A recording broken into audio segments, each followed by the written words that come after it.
Kembali di Kompas Siang, seorang babysitter atau pengasuh anak ditetapkan sebagai tersangka karena mencocoki anak atau obat keras pada anak balita berusia 2 tahun. Akibatnya sang anak mengalami pembengkakan pada wajah hingga dilarikan ke rumah sakit.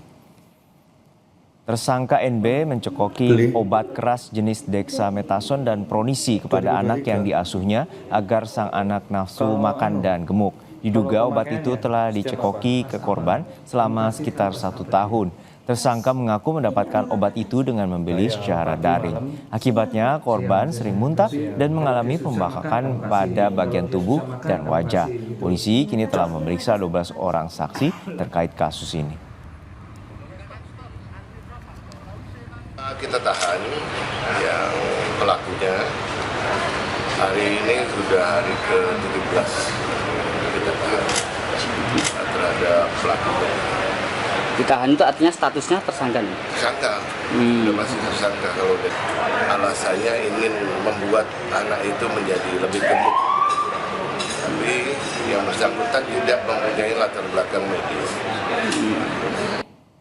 Orang tua balita yang menjadi korban pemberian obat keras oleh pengasuhnya menyatakan pemberian obat itu sudah berlangsung selama 1 tahun. Pelaku awalnya tidak mengetahui atau mengakui perbuatannya, namun pelaku akhirnya mengaku dan mengatakan alasan pemberian obat agar korban anak berusia 2 tahun ini nafsu makan.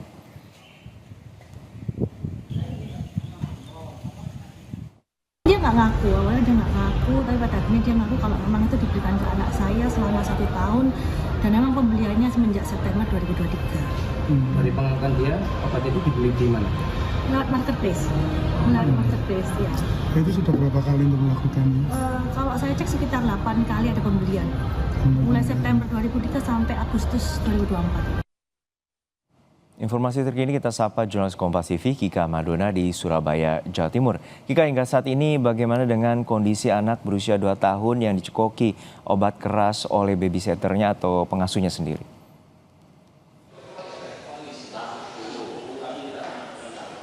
Ya, Juno dan juga saudara, jadi berdasarkan informasi yang kami terima dari pihak keluarga yang menyatakan bahwa saat ini korban sudah menjalani terapi rawat jalan atau terapi hormonal yang dilakukan atau sudah dilakukan di rumah. Mengingat sebelumnya memang korban sempat dilarikan ke rumah sakit atau di IGD selama sepekan di salah satu rumah sakit di kota Surabaya, dan juga kemudian pihak keluarga memutuskan untuk membawanya ke rumah sakit di Singapura untuk menjalani pengecekan dan juga kemudian diputuskan untuk kemudian melakukan terapi hormonal terhadap korban yang saat ini masih berusia di bawah 5 tahun.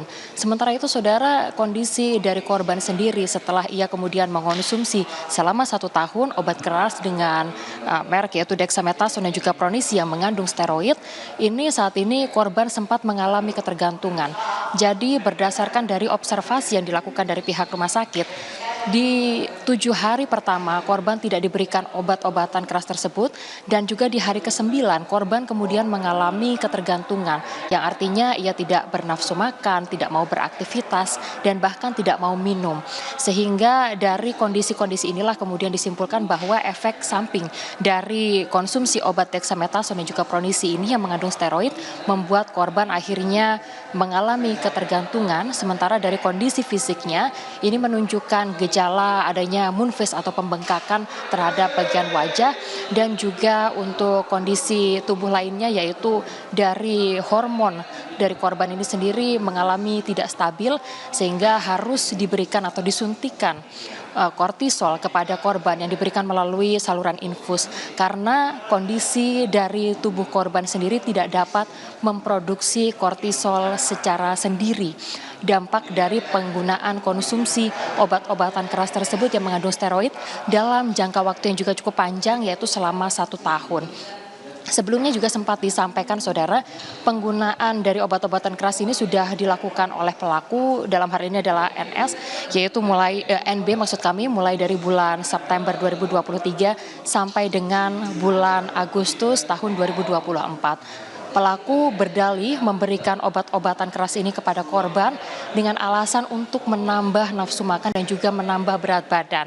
Dan ini berdasarkan pernyataan dari pihak keluarga atau dari orang tua dalam hal ini, memang pada saat diberikan konsumsi obat-obatan ini selama 3 bulan, ada dampak yaitu kenaikan berat badan.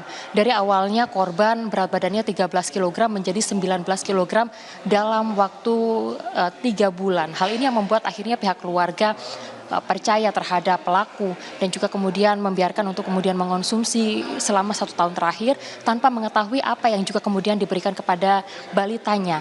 Namun setelah korban 1 tahun mengonsumsi obat-obatan tersebut, ditemukan adanya sejumlah kejanggalan-kejanggalan yang berasal dari kondisi tubuh atau kondisi fisik dari korban, diantaranya adalah pembengkakan terutama pada bagian wajah di balita ini yang juga kemudian mengalami moon face dan juga ketidakstabilan terhadap hormon, sehingga hal ini yang juga kemudian membuat pihak keluarga melaporkan hal ini. Dalam hal ini adalah NB, pengasuh dari korban, kepada pihak kepolisian pada bulan Agustus tahun 2024 lalu. Demikian Juno. Juga polisi juga telah menyelidiki atau menyidik terkait dengan kandungan dari obat yang diberikan dan juga mengkontradiksikan dengan pernyataan dari tersangka terkait untuk menambah nafsu makan bagi anak balita 2 tahun itu.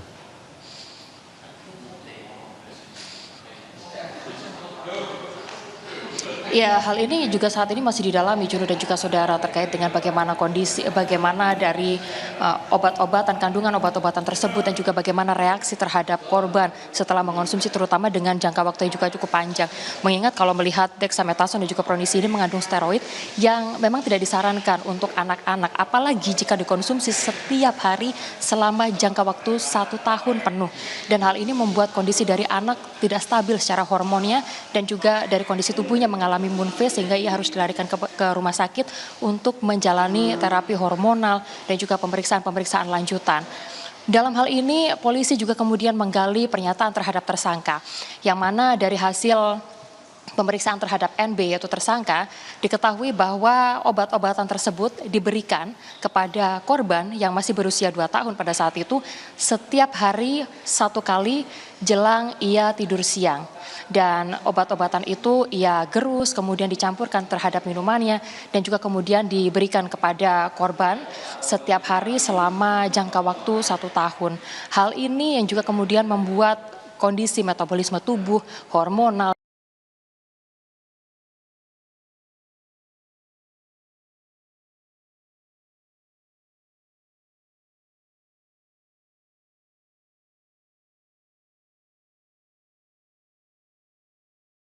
dan juga kondisi fisik dari korban mengalami perubahan.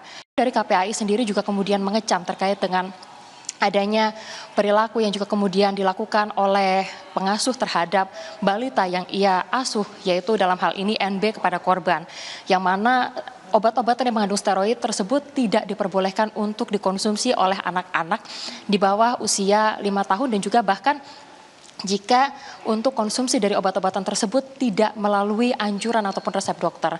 Hal ini yang juga kemudian digarisbawahi oleh pihak kepolisian, dan dalam hal ini polisi menaruh perhatian penuh dan bahkan untuk pemeriksaan yang juga kemudian untuk mendalami dari kasus ini, polisi telah memeriksa 12 orang saksi untuk mendalami terkait dengan perkara ini, dan 1 orang saat ini sudah ditetapkan sebagai tersangka yaitu NB. NB yang juga kemudian pengasuh dari korban ini ditetapkan statusnya sebagai tersangka dan saat ini didalami oleh pihak kepolisian. Berkas-berkasnya saat ini sudah dikirimkan dan sudah menunggu P21 atau kemudian disidangkan. Berbicara mengenai kasus ini, saudara, sebelumnya juga sempat ditanyakan kepada pihak kepolisian terkait bagaimana sebetulnya pengasuh atau dalam hal ini tersangka NB bisa mendapatkan obat-obatan yang mengandung steroid tersebut atau obat-obat keras tersebut, yang mana berdasarkan dari pihak kepolisian yang menyatakan bahwa untuk obat-obatan keras ini didapat dari sesama pengasuh, komunitas sesama pengasuh, yang mana ia kemudian membeli obat-obatan keras tersebut secara daring dan juga kemudian diberikan kepada korban selama kurun waktu yaitu 1 tahun, setiap harinya 1 kali dikonsumsi jelang tidur siang. Sementara itu, saudara, dari apa yang juga kemudian dikumpulkan oleh pihak kepolisian, sejumlah barang bukti dan juga kemudian pernyataan-pernyataan dari saksi dan juga dari tersangka, ini saat ini polisi masih mendalami apakah korban yang sebelumnya ini juga kemudian saat ini masih menjalani perawatan itu menjadi satu-satunya korban, atau ada anak-anak lain yang sebelumnya pernah dirawat oleh NB yang juga menjadi korban. Polisi masih fokus untuk mendalami hal tersebut, apakah ada korban lain selain korban yang sebelumnya kami sebutkan tadi.